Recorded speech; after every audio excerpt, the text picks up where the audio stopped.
Hello everyone, कैसे हो आप सभी लोग। Myself Nikhil Raj Purohit and I welcome you to physics by Nikhil Raj. तो देखो, इस वीडियो में अपने बात करने जा रहे हैं जो अपना चंडीगढ़ पीजीटी फिजिक्स एग्जाम जो होने वाला है, ठीक है ना। अपकमिंग मंथ्स के अंदर वो अपनी जो वैकेंसी है वो हो जाएगी, एग्जाम डेट भी आ जाएगी, नोटिफिकेशन भी आउट हो जाएगी और आपका एग्जाम भी हो जाएगा, है ना।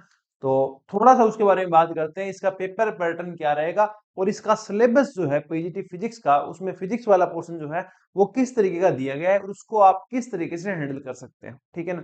अब मुझे ये लगता है कि ऐसे एग्जाम होते हैं ना, जैसे कि मतलब मान लो चंडीगढ़ पीजीटी फिजिक्स है, ठीक है, जहां आपको ऐसा लगता है कि भाई इनमें बहुत ज्यादा पोस्ट नहीं होगी, तो आपको क्या करना चाहिए, इन एग्जाम की तैयारी साथ में करनी चाहिए। पीजीटी एग्जाम जो है, कभी भी इसमें आपको सिंगल एग्जाम की तैयारी नहीं करनी चाहिए, क्योंकि सबका सिलेबस सेम ही है ना।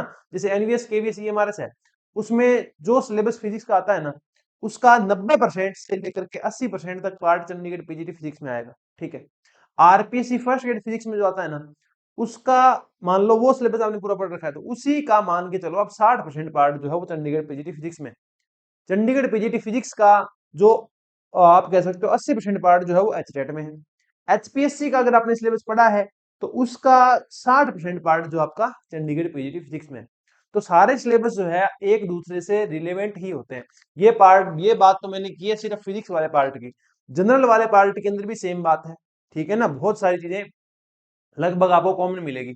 आप देखो ना, तो किसी भी एग्जाम के अंदर मोर देन 20% से ज्यादा सिलेबस डिफरेंट नहीं है। अब वो बात अलग है कि आरपीएससी जो है वो 11 12 बीएससी एमएससी तीनों देती है, और एचटेट जो है उसमें 11 12 आती है, एनवीएस केवीएस में 11 12 आती है। तो वो तो 11 12 वाला ही पार्ट देंगे ना, आरपीएससी का जो 11 12 वाला पार्ट है वो ही देंगे, वो है कि नहीं। तो इसी प्रकार चंडीगढ़ पीजीटी फिजिक्स है। अगर आपने आरपीएससी फर्स्ट ग्रेड फिजिक्स की आप तैयारी कर रहे हो या एचपीएससी की आप तैयारी कर रहे हो, तो आप ये एग्जाम दे सकते हो। करना क्या है, आपको इनके सिलेबस के अकॉर्डिंग चलना है, ठीक है। और अपने यहाँ हम थोड़ा सा ऐसे करके चलते हैं कि आपको अगर रिक्वायरमेंट लगती है, तो चंडीगढ़ पीजीटी फिजिक्स का अपने बैच चल रहा है, उसको आप ज्वाइन कर सकते हैं। और बाद में आपको लगेगा कि सर ये बैच अपना हमारा कन्वर्ट कर दीजिए, तो वैलिडिटी आपकी पहले वाली रहेगी, वो आपका जो बैच है आप कन्वर्ट करवा सकते हैं, ठीक है ना। रिमेनिंग अमाउंट जो है किसी भी बैच का वो पे करके। ओके, तो अपने थोड़ा सा इसकी बात करते हैं, आ जाओ। देखो, सबसे पहले तो ये देख लेना, जो भी एग्जाम वगैरह है इनके बारे में ज्यादा बोलने की जरूरत है नहीं, ठीक है। पेपर पैटर्न की बात देखो क्या है। पेपर पैटर्न की बात ये है अपने पास कि यहाँ आपके पास दो पार्ट होंगे। एक होगा part one Chandigarh PGT physics में, ओके, और एक होगा आपके पास पार्ट टू। पार्ट वन और क्या होंगे, पार्ट टू आपके पास होंगे।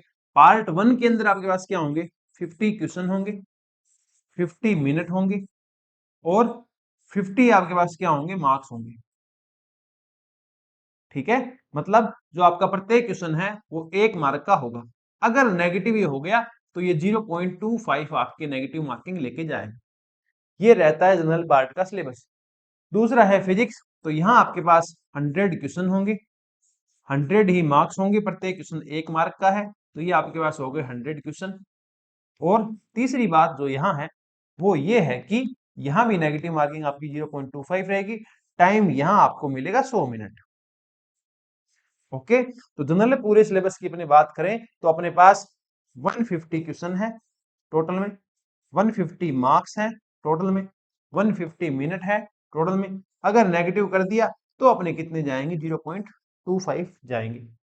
ओके, इसमें जो पार्ट वन है और जो 50 क्वेश्चन है, इसमें आपके पास सब कुछ आ जाएगा। मैथ आ जाएगा, रीजनिंग आ जाएगी, आईसीटी आ जाएगी, ठीक है, हिंदी आ जाएगी, इंग्लिश आ जाएगी, और पंजाबी भी आ जाएगी। 4 क्वेश्चन शायद यहाँ पंजाबी के आते हैं, ठीक है। बाकी जनरल पार्ट के बारे में आप थोड़ा सा गूगल से और पढ़ सकते हैं।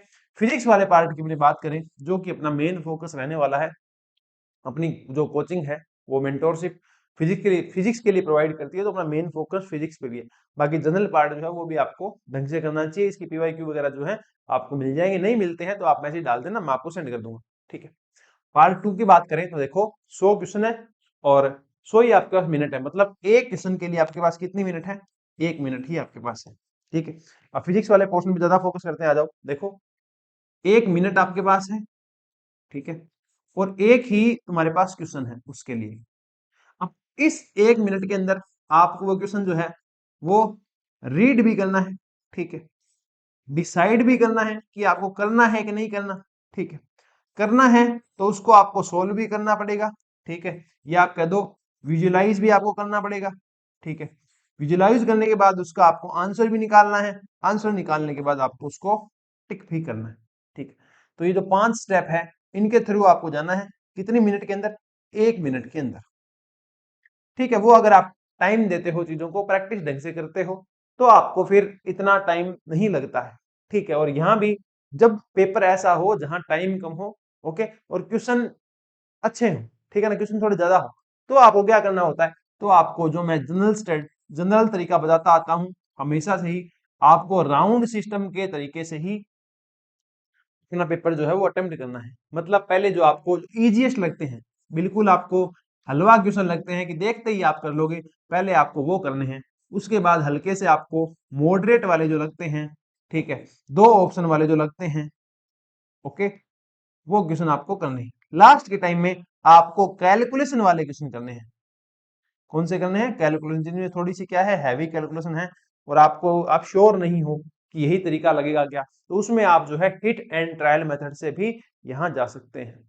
यहाँ आपका जो है कैलकुलेशन वाला पार्ट आपको लास्ट में करना रहता है, ठीक है।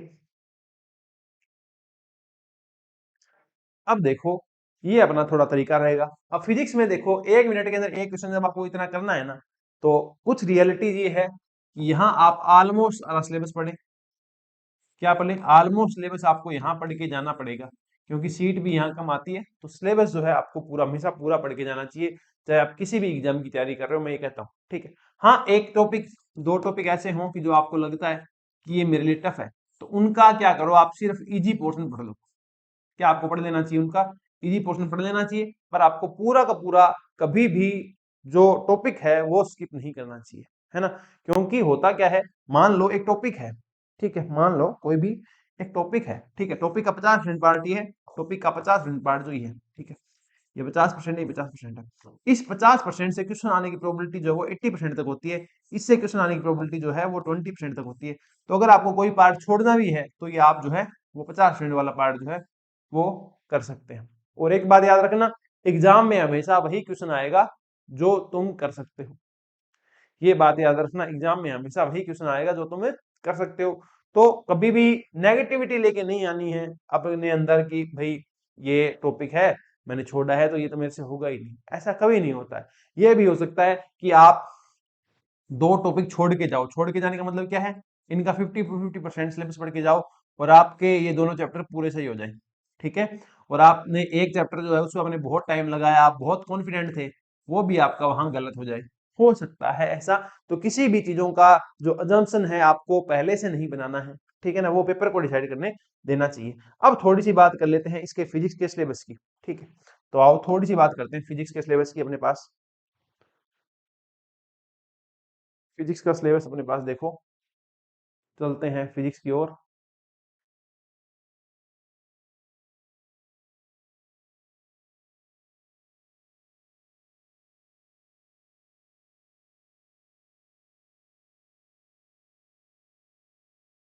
आ जाओ, देखो, ये अपने पास जो है वो चंडीगढ़ पीजीटी फिजिक्स का सिलेबस है, ठीक है। यहां आप अगर गौर करोगे तो आप ये पाओगे क्या, कि यहाँ एक टॉपिक आपको मैथमेटिकल फिजिक्स का दिया गया है, ठीक है।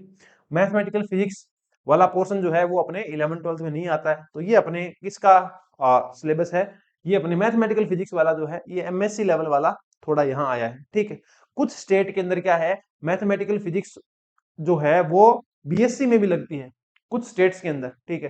तो उनको बीएससी में जिनके लगती है उनको ये फायदा हो जाएगा। सॉलिड स्टेट फिजिक्स की बात करें तो यहां अपने कुछ ज्यादा नहीं है, ठीक है।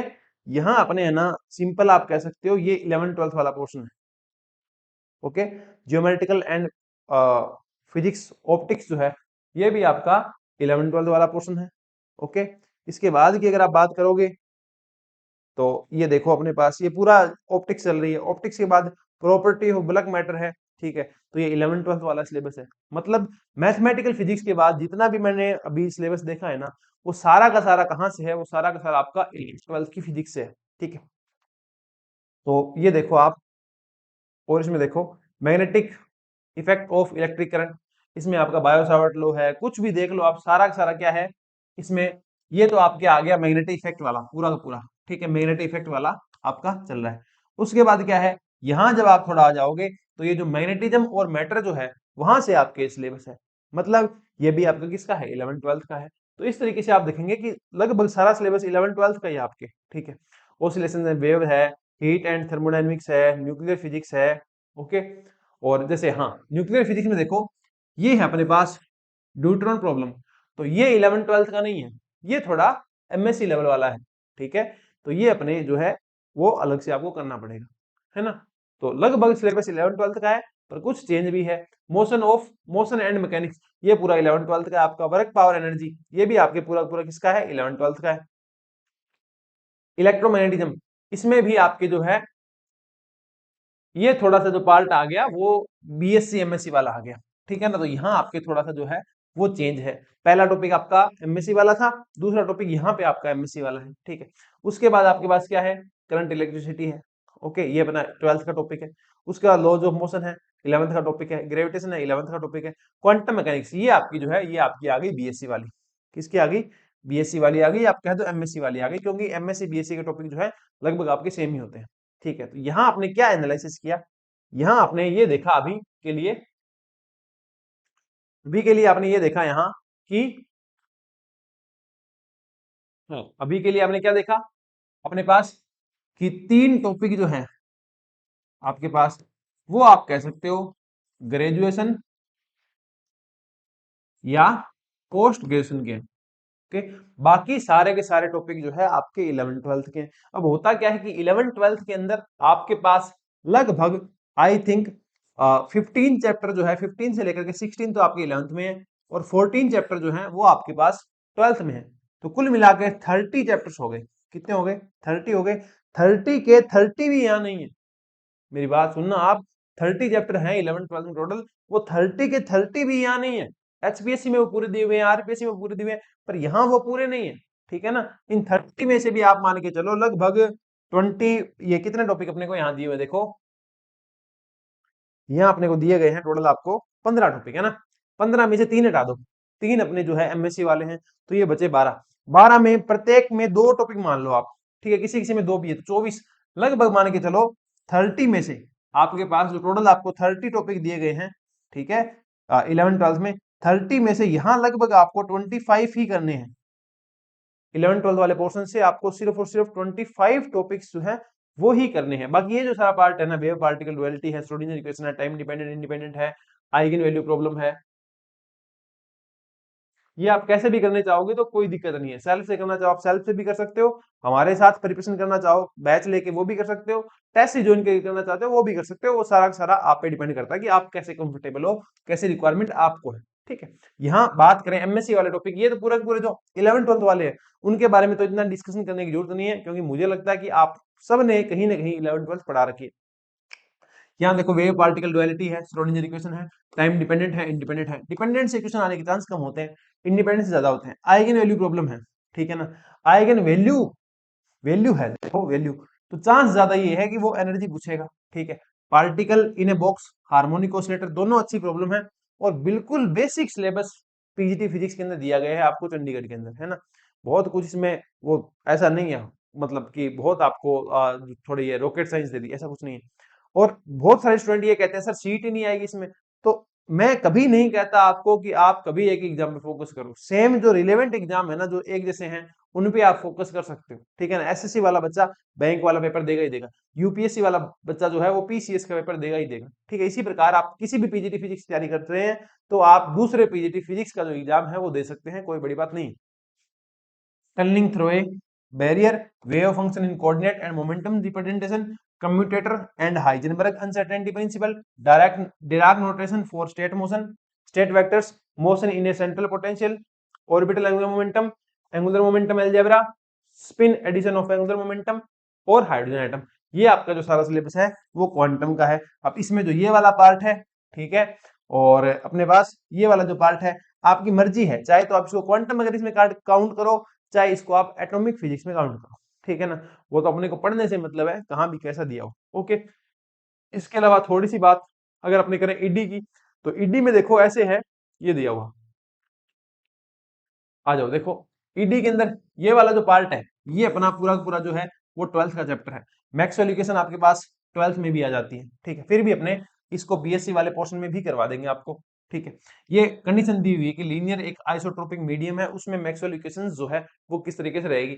बाउंड्री कंडीशन की बात करो तो फील्ड पे जो बाउंड्री कंडीशन लगेगी इंटरफेस के ऊपर, वो किस तरीके से रहेगी, वो है। स्केलर और वेक्टर पोटेंशियल जो है वो किस तरीके से आते हैं, वो इलेक्ट्रिक फील्ड मैग्नेटिक फील्ड से किस तरीके से रिलेट होते हैं, उनके इक्वेशंस किस तरीके के आते हैं, वो यहाँ टॉपिक है आपके पास। यहाँ गॉस इनवेरियंस है, एक electromagnetic waves in free space है, ये जो टॉपिक है आपके पास, ये 12th का 8th चैप्टर है, आपको याद हो तो, ठीक है। वहां ये जो चीजें अपने आती हैं। बीएससी एमएससी के आपके पास दो टॉपिक थे। अब थोड़ा सा न्यूक्लियर फिजिक्स वाले में भी बात करते हैं कि कौन से टॉपिक जो है उन्होंने आपको दिए हैं इसके अंदर, जो ग्रेजुएशन और पोस्ट ग्रेजुएशन से, ठीक है। बेसिक प्रॉपर्टी की बात करोगे, साइज की बात करोगे, शेप, चार्ट, डिस्ट्रीब्यूशन, ये टॉपिक जो आपका बीएससी का है, ठीक है। ये आप यह मान लो कि इसमें काफी चीजें आपकी बीएससी के हैं, ठीक है। स्पिन पैरिटी जो है वो अभी नहीं आती, बीएससी एमएससी में आती है। बाइंडिंग एनर्जी है, सेमी एम्पिरिकल मास फॉर्मूला है, उसमें आता है, बीएससी में आता है। लिक्विड ड्रॉप मॉडल बीएससी में आता है, नेचर बीएससी में आता है, न्यूक्लियर न्यूक्लियर पोटेंशियल बीएससी में आता है, dependent symmetry neutron problem MSc में आती है, evidence of shell structure MSc में आएगा, सिंगल पार्टिकल सैंड मॉडल एमएससी में आएगा, limitation rotational spectra, elementary idea of alpha beta and gamma decay, ये बीएससी में भी है, 11 12 में भी है और एमएससी में भी है, ठीक है। Fusion fusion selection rule, okay, selection rule beta beta वाले ज्यादा है, ठीक है, बीटा जो डीके होता है उसके, ठीक है। तो उसमें दो होते हैं, एक फर्मी होता है और एक शायद एक और नाम कुछ था उसका, एक फर्मी था, एक अब मुझे याद नहीं आ रहा, टेलर था, ऐसा कुछ नाम था। फ्यूजन फ्यूजन है, न्यूक्लियर रिएक्शंस है, रिएक्शन मैकेनिज्म है कि रिएक्शन किस प्रकार से होती है, कंपाउंड न्यूक्लियर और डायरेक्ट रिएक्शन है। ये सारा आपका जो है वो न्यूक्लियर फिजिक्स के अंदर सिलेबस दिया हुआ है। तो आप ये कह सकते हो न्यूक्लियर फिजिक्स जो है ना वो भी आपकी बीएससी लेवल की है ना। एक पार्ट अपने पास अब और बचता है, वो देखो एमएससी वाला पोर्शन देखो अपने पास।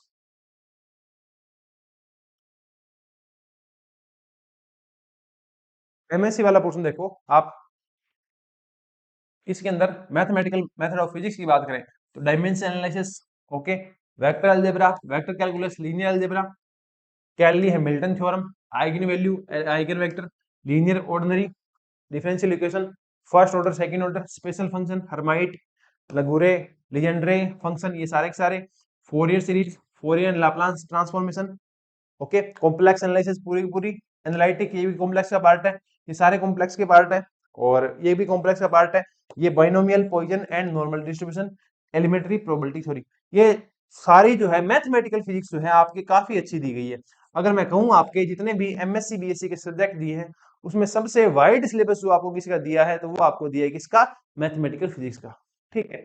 तो इसमें भी ऐसा कुछ नहीं है, पहले आप 11 12 के लीजिए, उसके बाद आप बीएससी एमएससी का जो भी पोर्शन आपको दे रखा है आप वो कर सकते हैं, ठीक है। बहुत कोई लंबा चौड़ा सिलेबस नहीं है। हाँ ये पक्का है कि आप अगर चंडीगढ़ फिजिक्स की तैयारी करते हो तो आपकी किसी भी एग्जाम की तैयारी की बात करें अपने, जैसे अपने बात करते हैं, आ जाओ देखो, हाँ, अगर आप जो है चंडीगढ़ पीजीटी की फिजिक्स की तैयारी करते हो, ठीक है, चंडीगढ़ पीजीटी की तैयारी करते हो, तो यहां मैं अगर बात करूं तो अपने ग्रेजुएशन,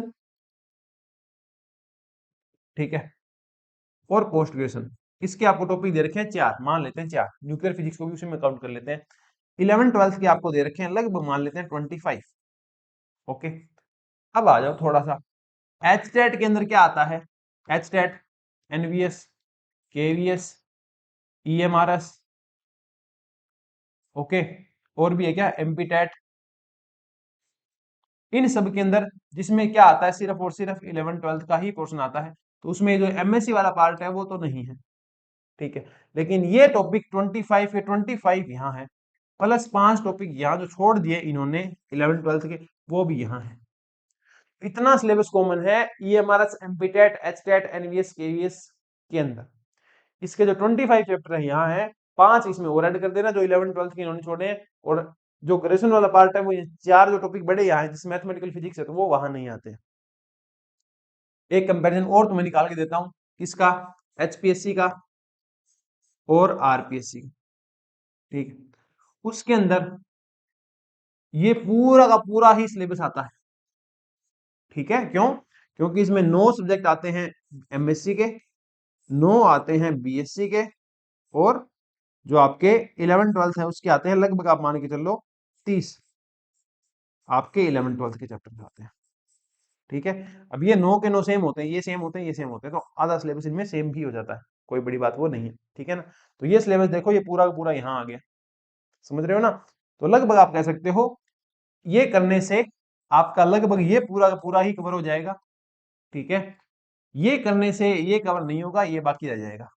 ठीक है ना, उधर से इधर आओगे तो बाकी रह जाएगा। ये करने से ये पूरा कंप्लीट हो रहा है। ठीक है, ये करने से आप जो है आपका ये इसका कंप्लीट हो जाएगा, लगभग आप कह सकते हो कितना 50% तक पार्ट जो है आप कंप्लीट कर सकते हो, 45 से 50%। ठीक है, तो अगर आप में इच्छा है कि भाई मुझे पीजीटी फिजिक्स की तैयारी करनी है, तो आप चलते चलते तैयारी करते करते चंडीगढ़ पीजीटी फिजिक्स की तैयारी भी कर सकते हो और साथ में बाकी एग्जाम भी देख सकते हो। ठीक है ना, कभी भी जहां पोस्ट कम आती है, 5 10 15 20 25 30 पोस्ट आती है, वहां आपको सिर्फ उस सिंगल एग्जाम पे फोकस नहीं करना चाहिए। जैसे कि डी ट्रिपल एस भी है, तो वहां पोस्ट क्या आती है, बहुत कम आती है, तो आपको एक सिंगल एग्जाम पे फोकस है नहीं करना है कि भाई मैं डी ट्रिपल एस बी की तैयारी करूंगा। हाँ, आप उसके साथ किसी और की तैयारी करते हैं, और तैयारी करने का मतलब है उस सेम पैटर्न के, उस सेम सिलेबस के दूसरे एग्जाम। ऐसा नहीं होना चाहिए कि आप एक साइड बैंक की तैयारी कर रहे हो, एक बार पीजीटी फिजिक्स की तैयारी कर रहे हो, वो थोड़ा सा ठीक नहीं बैठता है। ठीक है, तो थोड़ा सा आप जो है वो इस तरीके से चीजों को इस लेवल पे कर सकते हैं। आपको कोई समस्या, कोई दिक्कत आई थिंक नहीं आनी चाहिए, फिर भी आती है तो आपके पास व्हाट्सएप नंबर होंगे 6350263164, ये आपके पास व्हाट्सएप नंबर है, आप इन पे कांटेक्ट कर लीजिएगा। ठीक है, अब किसी को लगता है कि भाई मुझे टेस्ट सीरीज वगैरह ज्वाइन करनी है, तो आप टेस्ट सीरीज ज्वाइन कर सकते हैं, हमारे साथ तैयारी कर सकते हैं। ओके, ये जो अपना है ऐप है, जो विंडोज के लिए भी अवेलेबल है, आईओएस के लिए भी अवेलेबल है, एंड्रॉइड के लिए भी अवेलेबल है। ठीक है, सबके लिए जहां आपको लगता है वहां आप पेड कोर्स में जाएं, और ये सारे बैचेज आपके अवेलेबल हैं। ठीक है, चाहे अपने किसी को एचपीएससी की तैयारी करनी है तो एचपीएससी का बैच भी अवेलेबल है, चंडीगढ़ पीजीटी फिजिक्स का भी बैच अपन ने अलग से अवेलेबल कर दिया, जिसकी प्राइस जो है वो 5999 रखी गई है। इसमें डिटेल वगैरह सब है, देख लेना आप। ठीक है, और सेकंड ग्रेड का भी बैच है, पीजीटी फिजिक्स बैच, ये अपना एचटेट वगैरह जो है उनके लिए है। ठीक है, ये आरपीएससी फर्स्ट ग्रेड फिजिक्स का कंप्लीट बैच है। ठीक है, ये जो आप हैं थोड़ा सा देख लेना, ये अपना चंडीगढ़ पीजीटी फिजिक्स है। ठीक है, हाँ, ये इसमें आप चाहें तो आप जो है व्यू डिटेल में जा सकते हैं, चंडीगढ़ पीजीटी फिजिक्स के बैच के लिए ये सारी डिटेल जो है वो आपको दी गई है। इसमें आपको मिल जाएगा 12 महीने की वैलिडिटी के साथ, ये 12 महीने की वैलिडिटी के साथ मिलता है। तो इस एग्जाम के बाद भी अगर आप कोई एग्जाम दे रहे हैं जहाँ ये सिलेबस आता है, तो आप इसको यूज कर सकते हैं। क्लासेस रिकॉर्डेड रहेगी, सिलेबस कंप्लीट किया जाएगा, 300 घंटे का कंटेंट बोला है, पर 300 घंटे होगा नहीं, उससे पहले हो जाएगा। पीवाईक्यू और प्रैक्टिस ऐड की जाएगी, व्हाट्सएप ग्रुप बनाया जाएगा, फी स्ट्रक्चर जो इसकी वो 5999 रहेगी, और इसमें जो है आप ये कोड यूज कर लेना, CHD2026। CHD2026 अगर कोड आप यूज करेंगे तो वहां आपको जो इसके अंदर है वो 500 का ऑफ मिल जाएगा। ठीक है, CHD2026 अगर आप इसके अंदर कोड यूज करेंगे इसको बाय करते टाइम, तो वहां जो आपका है आपको 500 का ऑफ है वो मिल जाएगा। ठीक है, और तो क्या, टेस्ट सीरीज इसके अंदर इंक्लूडेड है, पीवाईक्यू इसके अंदर इंक्लूडेड है। ठीक है, और कुछ भी आपको नहीं देखना है। यहाँ बाय पे जाओगे तो ये आपको एंट्री वगैरह है मोबाइल नंबर डाल के करनी पड़ेगी, रजिस्टर्ड मोबाइल नंबर से, और वहां आप कोड लगा दोगे CHD2026, तो आपका जो काम है वो चल जाएगा, है ना। तो आई थिंक इस वीडियो के अंदर मैंने जो सिलेबस वगैरह था वो थोड़ा डिस्कस कर लिया है। 11 12 के टॉपिक है वो आप पढ़ते आ रहे हो, पढ़ाते आ रहे हो, उनके बारे में बात करके कोई ज्यादा खास फायदा अपने को है नहीं, तो अपन ने उनके बारे में कोई ज्यादा बातें की भी नहीं है। ठीक है, वो सिंपल टॉपिक है, यूनिट डायमेंशन हो गया, मोशन इन 1D हो गया, मोशन इन 2D हो गया, लॉज ऑफ मोशन हो गया, फ्रिक्शन हो गया, वर्क पावर एनर्जी हो गया, मैकेनिकल प्रॉपर्टी ऑफ सॉलिड हो गया, मैकेनिकल प्रॉपर्टी ऑफ लिक्विड हो गया, थर्मोडायनेमिक्स हो गया, थर्मल प्रॉपर्टीज हो गया। ठीक है, इसके अलावा अब आप आओगे 11 12 के अंदर, तो वहां उन्होंने इलेक्ट्रोस्टैटिक्स नहीं दी है, करंट इलेक्ट्रिसिटी दी है, मैग्नेटिज्म एंड मैटर दिया है, मैग्नेटिक इफेक्ट ऑफ करंट दिया है, अपने पास EMI दिया है, इलेक्ट्रोमैग्नेटिक वेव दिया है। उसके बाद अब सेकंड बुक में आ जाओ, फोटो इलेक्ट्रिक इफेक्ट नहीं है, एटम नहीं है, न्यूक्लियर फिजिक्स वाला चैप्टर है वो है, सेमीकंडक्टर जो है वो है, ऑप्टिक्स जो है वो है। ठीक है, तो ये सारा सिलेबस वगैरह मैंने डिस्कस कर दिया है, एक बार आप देख लेना। फिर भी कोई दिक्कत आती है तो बेझिझक होके बिल्कुल फ्री माइंड से आप हमें मैसेज कर सकते हैं, हमें कॉन्टैक्ट कर सकते हैं। कॉन्टैक्ट डिटेल वगैरह आपके पास ऑलरेडी होगी, 6350263164 ये हमारे व्हाट्सएप नंबर है। अगर वीडियो आपको अच्छा लगता है, कोई इन्फॉर्मेशन, कोई भी वैकेंसी आती है, किसी भी पीजीटी फिजिक्स एग्जाम की तैयारी कर रहे हैं और आपको लगता है हम जो पढ़ाते हैं उससे आपका सिलेबस मैच करता है, तो आप हमें मैसेज ड्रॉप कर सकते हैं। उसकी गाइडेंस के लिए, उसके बैच के लिए हम हमेशा अपना बेस्ट देंगे कि हम आपको बेटर वैल्यूज दे पाए, ठीक है। क्योंकि हमारा जो टारगेट है सिंपल है, हर कोई आदमी जो भी कर रहा है ना, वो कर रहा है ग्रोथ के लिए, ठीक है। तो हम आपको जितना बेस्ट देंगे, उतना ही आप हमको अपना बेस्ट देने की ट्राई करेंगे, उतने ही बढ़िया आप रिजल्ट्स लेके आएंगे, उतनी ही बढ़िया आप हमारी रिकमेंडेशन करेंगे, जितना हम बढ़िया आपको करवा पाएंगे, है ना। तो सिंपल सी बात है, हम आपको बेस्ट देंगे, तभी हमें फ्यूचर में और बेटर रिजल्ट मिलेंगे, सिंपल सी बात है ना। और इस वीडियो के डिस्क्रिप्शन के अंदर आपको इस कोर्स का लिंक मिल जाएगा। जो भी अपने हैंडल्स हैं, टेलीग्राम चैनल है, व्हाट्सएप चैनल है, यूट्यूब चैनल है, ऐप है, उन सब के लिंक मिल जाएंगे। और सेम ही आपको जो है वो कमेंट सेक्शन में मिल जाएगा, वहां आप देख सकते हैं। इस वीडियो को अच्छा लगे तो आप शेयर, सब्सक्राइब, लाइक वगैरह जो भी आप करते हैं वो कर सकते हैं। मिलते हैं नेक्स्ट वीडियो के अंदर, तब तक के लिए thank you, bye bye, take care, bye.